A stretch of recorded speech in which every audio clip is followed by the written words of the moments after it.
Kabar kurang mengenakan kembali datang dari keluarga Halilintar. Kali ini, ayah dari Atta Halilintar harus berurusan dengan hukum.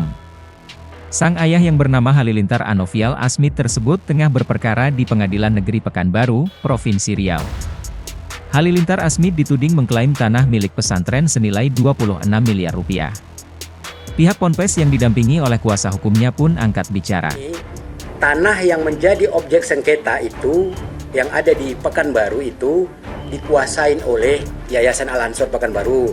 Suratnya juga dipegang atau dikuasai oleh Yayasan Al-Ansor Pekanbaru. Hanya saja, nama yang tertera di dalam sertifikat hak milik itu nama Halilintar Anovial Asmit. Halilintar Anovial Asmit. Nilai tanah itu ditaksir berdasarkan nilai NJOP yang ada di Pekanbaru itu senilai kurang lebih 26 miliar.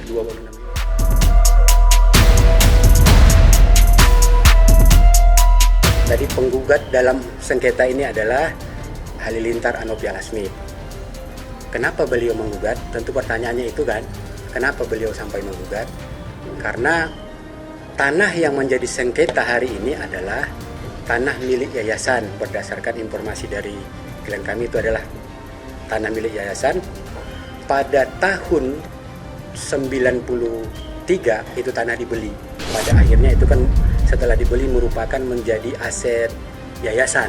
Karena beliau itu pimpinan pada saat itu, kemudian beliau mengambil alih. Dibuatlah ke nama beliau. Pada tahun 2004, yayasan meminta kembali kepada beliau agar nama yang sudah dibuatkan di dalam sertifikat hak milik itu dikembalikan kepada yayasan. Nah, tahun 2005 sudah terjadi peralihan. Beliau sudah menyerahkan tahun 2005. Itu ada, aktanya ada. Sebelum sempat dialihkan kembali, kan ini berbentuk akta nih, aktanya kuasa jual. Kuasa jual itu bebas, boleh menjual, boleh mengalihkan kembali kepada siapapun.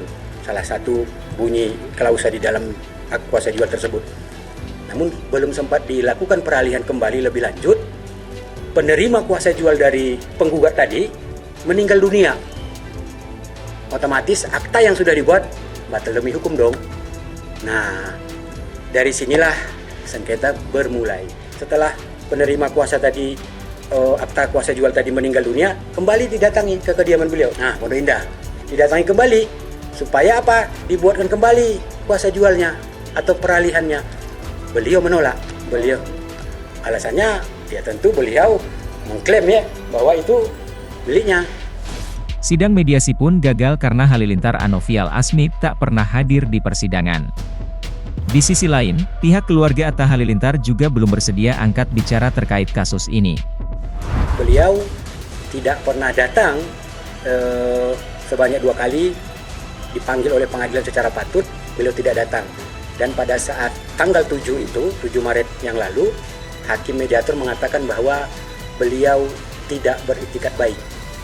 Padahal posisi beliau sebagai penggugat.